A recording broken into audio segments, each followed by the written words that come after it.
Breaking news చూస్తున్నాం. Sir ప్రక్రియలో ధృవీకరణ పత్రంగా రాష్ట్ర ప్రభుత్వం ప్రస్తుతం జారీ చేస్తున్న ఫ్యామిలీ రిజిస్ట్రేషన్ సర్టిఫికేట్ చెల్లదని కేంద్ర ఎన్నికల సంఘం స్పష్టం చేసింది.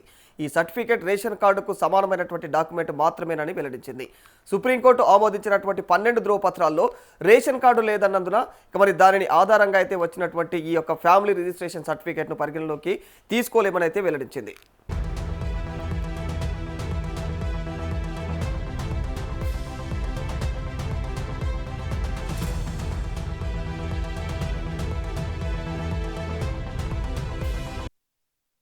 తెలంగాణలో ప్రత్యేక ఓటర్ల జాబితా సవరణ ప్రక్రియ తాజాగా అయితే పూర్తయింది. మరి దీంతో ముసాయిదా ఓటర్ల జాబితాను విడుదల చేశారు. మరి ఇందులో దాదాపుగా 1 కోటి మంది ఆ ఓటర్ల పేర్లు అయితే గల్లంతైనట్లుగా అయితే ప్రభుత్వం పైన ఒత్తిడి పెరుగుతూ ఉంది. ఈ నేపథ్యంలో రేవంత్ రెడ్డి సర్కార్ జూలై 25న ఫ్యామిలీ రిజిస్ట్రేషన్ సర్టిఫికెట్ల జారీకి నిర్ణయం తీసుకుని ఆదేశాలు కూడా జారీ చేసింది. దీంతో రేషన్ కార్డుల ఆధారంగా అధికారులు ఫ్యామిలీ రిజిస్ట్రేషన్ సర్టిఫికెట్లను జారీ చేస్తూ ఉన్నారు. వీటిలో రేషన్ కార్డులో ఉన్నట్లుగానే అయితే కుటుంబ సభ్యులు అందరి డేటా కూడా ఇందులో పొందుపరచబడి ఉంటుంది. దీనిపైన ఈసీ ప్రస్తుతం అయితే అభ్యంతరాలు వ్యక్తం చేయడం అయితే ప్రారంభించినట్టుగా అయితే తెలుస్తోంది.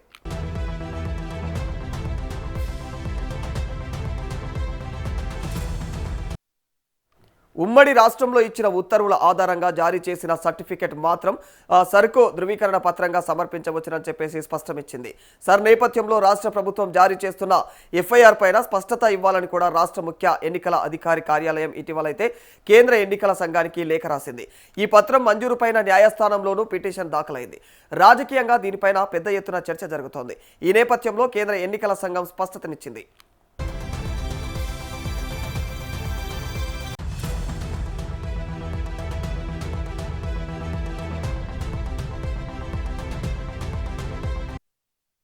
సర్లో భాగంగా నోటీసులు అందుకునే ఓటర్లు అయితే కేంద్ర ఎన్నికల సంఘం పేర్కొన్నటువంటి 12 పత్రాల్లో ఏదో ఒకటి చూపించాలి. అందులో ఫ్యామిలీ రిజిస్ట్రేషన్ పత్రం కూడా ఉంటుంది. ఈ నెల 17న ఓటర్ల ముసాయిదా జాబితాను ఎన్నికల అధికారులు అయితే ప్రకటించనున్నారు.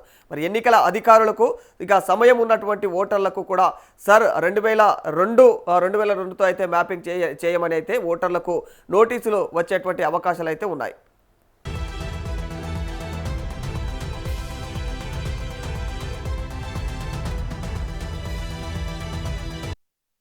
నోటీసులు అందుకున్న ఓటర్లు ఈఆర్ఓ ముందు హాజరై 12 పత్రాల్లో ఒకటైతే చూపించాల్సి ఉంటుంది. ఇలాంటి సందర్భాల్లో తెలంగాణలో కూడా ఫ్యామిలీ రిజిస్ట్రేషన్ సర్టిఫికేట్ ఇవ్వాలని గత నెల 25న రాష్ట్ర ప్రభుత్వం జీవో నంబర్ 172 అయితే జారీ చేసింది. రేషన్ కార్డులోని సమాచారం ఆధారంగా దానిని ఇవ్వాలని చెప్పేసి తహసీల్దార్లను కూడా ఆదేశించడం జరిగింది.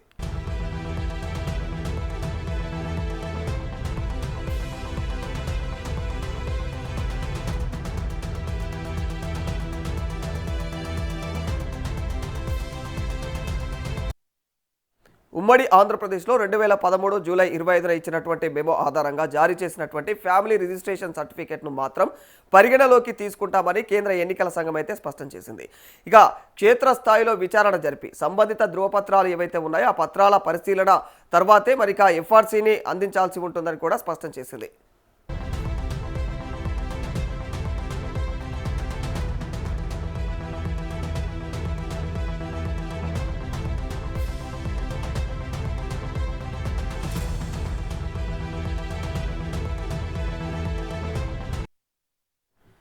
ఎలాంటి విచారణ చేయకుండా రేషన్ కార్డులోని సమాచారం ఆధారంగానే ఫ్యామిలీ రిజిస్ట్రేషన్ సర్టిఫికేట్ను అందిస్తున్నారని, ఇది రేషన్ కార్డుతో సమానమని పేర్కొంది.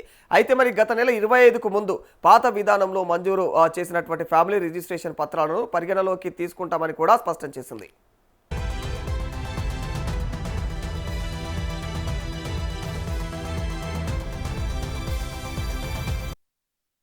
తెలంగాణ ప్రభుత్వం జారీ చేస్తున్న ఫ్యామిలీ రిజిస్ట్రేషన్ సర్టిఫికేట్ రేషన్ కార్డుతో సమానమని కేంద్ర ఎన్నికల ప్రధాన కమిషన్ జ్ఞానేష్ కుమార్ అయితే తేల్చడం జరిగింది.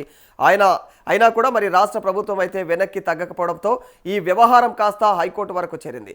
దీనిపైన విచారణ జరిపినటువంటి హైకోర్టు కూడా ఈసీ నిర్ణయాన్ని సమర్థించింది. దీంతో ఫ్యామిలీ రిజిస్ట్రేషన్ సర్టిఫికేట్లు తీసుకున్న వారు వాళ్ళు కూడా ఓటర్ల జాబితాలో అయితే తమ యొక్క ఓట్లు కోల్పోవడం ఖాయమని చెప్పేసి అయితే కనిపిస్తూ ఉంది. ఈ నేపథ్యంలో రేవంత్ రెడ్డి సర్కార్ సుప్రీంకోర్టును ఆశ్రయిస్తుందా లేదా అన్న దానిపైన అయితే ఉత్కంఠత నెలకొంది.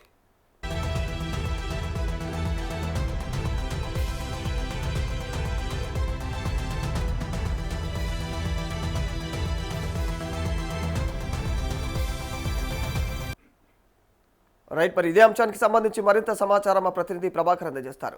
ప్రభాకర్, ఇక ప్రస్తుతం ఓటర్ల ధృవీకరణ పత్రంగా అయితే మరి ఫ్యామిలీ రిజిస్ట్రేషన్ సర్టిఫికేట్ చెల్లుతుందని చెప్పేసి తెలంగాణ ప్రభుత్వం చెప్తా ఉంటే, ఈ కోణంలో ఈసీ అయితే ఇది చెల్లదు అన్న కోణంలో చెప్తా ఉంది. దానికి మద్దతుగా ఈసీకి మద్దతుగా కూడా హైకోర్టు మరి ఇది నిజంగానే చెల్లదని చెప్పేసి హైకోర్టు వెలువరించడం. ఇప్పుడు అసలు ఏం జరుగుతుంది? ఇక మరి ఈసీకి తెలంగాణ ప్రభుత్వానికి ఈ ఎఫ్ఆర్సీ వ్యవహారంలో అసలు ఏం పరిణామాలు కొనసాగుతున్నాయి ప్రభాకర్? రాధాకృష్ణ, అయితే సర్ ప్రక్రియలో ధృవీకరణ పత్రంగా రాష్ట్ర ప్రభుత్వం ప్రస్తుతం జారీ చేస్తున్నటువంటి ఫ్యామిలీ రిజిస్టర్ సర్టిఫికేట్ సంబంధించినటువంటి దాన్ని చెల్లదంటూ కూడా కేంద్రం ఎన్నికల సంఘం స్పష్టం చేసినట్టుగా తెలుస్తూ ఉన్నది. ఈ సర్టిఫికేట్ రేషన్ కార్డుకు సమానమైనటువంటి డాక్యుమెంట్ పత్రమేనంటూ కూడా వెల్లడించినటువంటి పరిస్థితి కనిపిస్తూ ఉన్నది.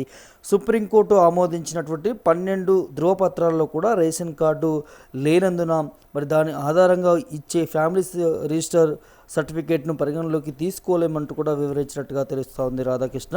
అదే తెలంగాణలో ప్రత్యేక ఓటరు జాబితాల సవరణ ప్రక్రియ తాజాగా పూర్తయింది. దీంతో ముసాయిదా ఓటర్లు జాబితాను కూడా విడుదల చేసినట్టుగా తెలుస్తూ ఉన్నది. ఇందులో దాదాపు 1 కోటి మంది ఓటర్ల పేర్లు గల్లంతు కావడంతో ప్రభుత్వంపై ఒత్తిడి పెరిగిందని చెప్పాలి. ఈ నేపథ్యంలోనే రేవంత్ రెడ్డి సర్కార్ జూలై 25న ఫ్యామిలీ రిజిస్టర్ సర్టిఫికేట్లు జారీకి నిర్ణయం తీసుకునే ఆదేశాలు జారీ చేసినటువంటి నేపథ్యం కూడా చూసాము. సో దీంతో రేషన్ కార్డుల ఆధారంగా అధికారులు ఫ్యామిలీ రిజిస్ట్రేషన్ సర్టిఫికేట్లను కూడా జారీ చేస్తున్నారు. వీటిలో రేషన్ కార్డులో ఉన్నట్లుగానే కుటుంబ సభ్యుల అందరి డేటా ఉంటుందంటగా తెలుస్తున్నది. దీనిపై ఈసీ అభ్యంతరాలు వ్యక్తం చేస్తున్నటువంటి పరిస్థితి కూడా కనిపిస్తూ ఉన్నది. సో మరి ఉమ్మడి రాష్ట్రంలో ఇచ్చినటువంటి ఉత్తర్వుల ఆధారంగా జారీ చేసినటువంటి సర్టిఫికేట్ మాత్రం సరుకు ధృవీకరణ పత్రంగా సమర్పించుకోవచ్చు అంటూ కూడా స్పష్టత ఇచ్చింది. అయితే సర్ నేపథ్యంలో రాష్ట్ర ప్రభుత్వం జారీ చేస్తున్న ఈ ఎఫ్ఆర్సీపై కూడా స్పష్టత ఇవ్వాలంటూ కూడా రాష్ట్ర ముఖ్య ఎన్నికల అధికారి కార్యాలయం ఇటీవల కేంద్ర ఎన్నికల సంఘానికి కూడా లేఖలు రాసినటువంటి నేపథ్యాలు కనిపిస్తూ ఉన్నాయి రాధాకృష్ణ. అయితే ఈ పత్రం మంజూరై న్యాయస్థానంలోనూ పిటిషన్ దాఖలైందని చెప్పాలి. రాజకీయంగా దీనిపై పెద్ద ఎత్తున చర్చ కూడా జరుగుతూ ఉంది. ఈ నేపథ్యంలో మరి కేంద్ర ఎన్నికల సంఘం స్పష్టత ఇచ్చినట్టుగా తెలుస్తున్నది. సర్లో భాగంగా నోటీసులు అందుకునేటటువంటి ఓటర్లు కేంద్ర ఎన్నికల సంఘం పేర్కొన్నటువంటి 12 ధృవపత్రాల్లో కూడా ఏదో ఒకటి చూపించాలంటూ, అందులో ఫ్యామిలీ రిజిస్ట్రేషన్ పత్రం కూడా ఉంటుంది అన్న దాన్ని కూడా చెప్తా ఉన్నది. సో మరి ఈ నెల 17న ఓటర్ల ముసాయిదా జాబితాను కూడా మరి ఎన్నికల అధికారులు ప్రకటించనున్నట్టుగా తెలుస్తున్నది.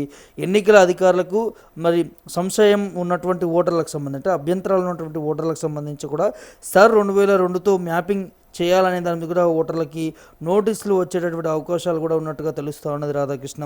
అయితే నోటీసులు అందుకున్నటువంటి ఓటర్లు ఈఆర్ఓ ముందు హాజరై 12 పత్రాల్లో ఒకటి చూపించాలంటూ, ఇలాంటి సందర్భాల్లో కూడా మరి తెలంగాణలో కూడా ఫ్యామిలీ రిజిస్ట్రేషన్ సర్టిఫికేట్ ఇవ్వాలని గత నెల 25న రాష్ట్ర ప్రభుత్వం జీవో నెంబర్ 172ను కూడా జారీ చేసినటువంటి నేపథ్యం కూడా కనిపిస్తూ ఉన్నది. మరి రేషన్ కార్డులోని సమాచారం ఆధారంగా దానిని ఇవ్వాలంటూ కూడా తహసీల్దార్లను కూడా మరి ఆదేశించినట్టుగా తెలుస్తూ ఉన్నది. మరి ఉమ్మడి ఆంధ్రప్రదేశ్లో కూడా 2013 జూలై 25న ఇచ్చినటువంటి మెమో ఆధారంగా జారీ చేసినటువంటి ఫ్యామిలీ రిజిస్ట్రేషన్ సర్టిఫికేట్కు మాత్రం పరిగణలోకి తీసుకుంటామని కేంద్ర ఎన్నికల సంఘం స్పష్టం చేసినటువంటి నేపథ్యం కనిపిస్తూ ఉంది. క్షేత్రస్థాయిలో కూడా విచారణ జరిపి సంబంధిత ధృవపత్రాలు పరిశీలించిన తర్వాతే మరి ఎఫ్ఆర్సీని అందించాల్సినటువంటి ఉంటుందంటూ కూడా స్పష్టం చేసింది. సో మరి ఇలాంటి విచారణ చేయకుండా రేషన్ కార్డులోని సమాచారం ఆధారంగానే ఫ్యామిలీ రిజిస్ట్రేషన్ సర్టిఫికేట్ను అందిస్తున్నారంటూ ఇది రేషన్ కార్డుతో సమానమని పేర్కొన్నది. అయితే గత నెల 25కు ముందు పాత విధానంలో మంజూరు చేసినటువంటి ఫ్యామిలీ రిజిస్ట్రేషన్ పత్రాలను కూడా పరిగణలోకి తీసుకుంటామంటూ కూడా స్పష్టం చేసినటువంటి నేపథ్యం కనిపిస్తూ ఉంది ఈసీఐకి సంబంధించి కూడా. అయితే తెలంగాణ ప్రభుత్వం జారీ చేస్తున్నటువంటి ఫ్యామిలీ రిజిస్టర్ సర్టిఫికేట్ రేషన్ కార్డుతో సమానమని కేంద్ర ఎన్నికల ప్రధాన కమిషనర్ మరి జ్ఞానేష్ కుమార్ తేల్చినట్టుగా తెలుస్తూ ఉంది రాధాకృష్ణ. మరి అయినా రాష్ట్ర ప్రభుత్వం వెనక్కి తగ్గకపోవడంతో ఈ వ్యవహారం కాస్త కోర్టుకు చేరిందని చెప్పాలి. దీనిపై విచారణ జరిపినటువంటి హైకోర్టు కూడా ఈసీ నిర్ణయాన్ని సమర్థించింది. దీంతో ఫ్యామిలీ రిజిస్టర్ సర్టిఫికేట్లు తీసుకున్నటువంటి వారు కూడా ఓట్ల జాబితాలో తమ ఓట్లు కోల్పోవడం ఖాయమంటూ కూడా కనిపిస్తూ ఉన్నది. సో ఈ నేపథ్యంలో కూడా మరి రేవంత్ రెడ్డి సర్కారు సుప్రీంకోర్టును ఆశ్రయిస్తారా లేదా అనే దాని మీద కూడా కొంత ఉత్కంఠ మాత్రం నెలకొంటున్నటువంటి పరిస్థితి కనిపిస్తూ ఉంది రాధాకృష్ణ. మరి ఇదే పరిస్థితిలో ప్రస్తుతం సర్లో కొన్ని కారణాల వల్ల ఓటు హక్కు కోల్పోయే అవకాశాలు ఉన్నాయి అనేటువంటి ఓటు హక్కుదారులు మరి వాళ్ళు పర్టికులర్ 12 డాక్యుమెంట్లను ఇక సమర్పించాలి, చూపించాలి అన్న కోణంలో అయితే ఈసీ తెలియజేస్తుంది. అందులో ఇక మరి ఈ ఫ్యామిలీ రిజిస్ట్రేషన్ సర్టిఫికెట్ను మాత్రమే ఎందుకు నిరాకరించడం జరుగుతూ ఉంది? అంటే ఖచ్చితంగా రాష్ట్ర ప్రభుత్వము ఈసీఐకి సంబంధించినటువంటి ఈ వివాదం చూస్తుంటే కూడా ఫ్యామిలీ రిజిస్ట్రేషన్ సర్టిఫికెట్లో రేషన్ కార్డులో పొందుపరిచినటువంటి డీటెయిల్స్ ఉంటాయి తప్ప మరొకటి ఉండబోదు అనేదాన్ని కూడా స్పష్టంగా తెలుస్తూ ఉంది. కాబట్టి మరి ఈసీఐ చెప్తున్నట్టుగా 12 పత్రాలకు సంబంధించి ఏదైతే ఉంటుందో దాంట్లో ఏదో ఒకటి చూపించాల్సినటువంటి అవసరం ఉంటుంది అంటూ కూడా రాష్ట్ర ప్రభుత్వం చెప్తున్న దాన్ని ఖండిస్తున్నటువంటి పరిస్థితులు కనిపిస్తూ ఉన్నాయి రాధాకృష్ణ. అంటే ఈ ఈసీఐ చూస్తున్నటువంటి కోణం వేరేలా ఉంది, రాష్ట్ర ప్రభుత్వం చూస్తున్నటువంటి కోణం వేరువేరుగా ఉండడంతో కూడా ఈ చర్చకు నడుస్తున్న పరిస్థితులు కనిపిస్తున్న రెండు వివాదాలకు సంబంధించి కూడా ఈసీఐ మాత్రం తప్పనిసరిగా ఏదైతే గతంలో 2013కు సంబంధించినటువంటి మరి అప్పుడు ఏదైతే ఫ్యామిలీ రిజిస్ట్రేషన్ సర్టిఫికేట్లు ఉన్నాయో ఆ విధంగా ఉంటే మాత్రం సరిపోతుంది అనే దాని మీద కూడా చెప్తున్నటువంటి పరిస్థితులు కూడా కనిపిస్తూ ఉన్నాయి. మరి ఇప్పుడు ఈసీఐ తీసుకున్నటువంటి కీలక నిర్ణయం ఆ 12 పత్రాల్లో ఒకటి చూపించాల్సిన అవసరం ఉంటుంది అనే దాన్ని కూడా చెప్తా ఉన్నది.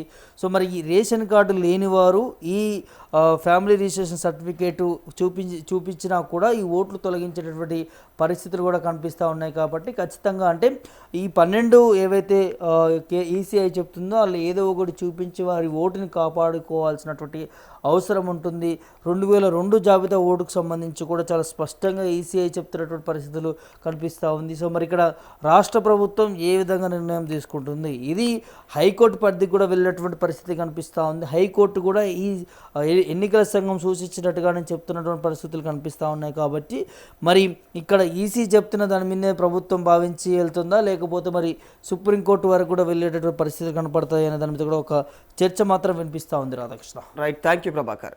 మొత్తంగా సరుకు ధృవీకరణ పత్రంగా అయితే మరి ఎఫ్ఆర్సి పనికిరాదు అన్న కోణంలో ఈసీ తెలియజేస్తూ ఉంది. దాన్ని ఆ కోర్టు కూడా సమర్థిస్తూ ఉంది. మరి ఇలాంటి పరిణామాల మధ్య ప్రస్తుతం అయితే వాస్తవానికి ఎలాంటి విచారణ చేయకుండా రేషన్ కార్డులోని ఆ ఉన్న సమాచారం ఆధారంగానే ఈ ఫ్యామిలీ రిజిస్ట్రేషన్ సర్టిఫికేట్ను అందిస్తున్నారు అన్న కోణంలో అయితే రేషన్ కార్డుతో ఇది సమానము అన్న కోణంలో అయితే మరి ఈసీ అయితే ఈ ఫ్యామిలీ రిజిస్ట్రేషన్ సర్టిఫికేట్ను నిరాకరిస్తున్నట్టు తెలుస్తూ ఉంది.